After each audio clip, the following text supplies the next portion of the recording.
প্রিয় বন্ধুরা, আসলে এই যে পরিশ্রম, এই যে কষ্ট, কষ্ট করুন। আসলে কষ্ট করলে মিষ্টি অবশ্য খাইতে পারবেন।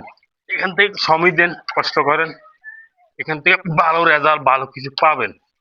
এটাতে কোনো ভুল নাই।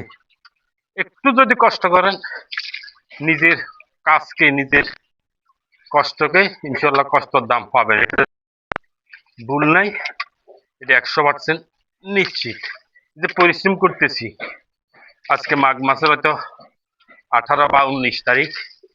আমি মাঘ মাসের মনে হয় 1 তারিখ বা 2 তারিখে মাছগুলো দিছি। ইনশাল্লাহ ভালোই পজিশন আছে। আশা করি সবাই দোয়া করবেন। আল্লাহ হাফেজ।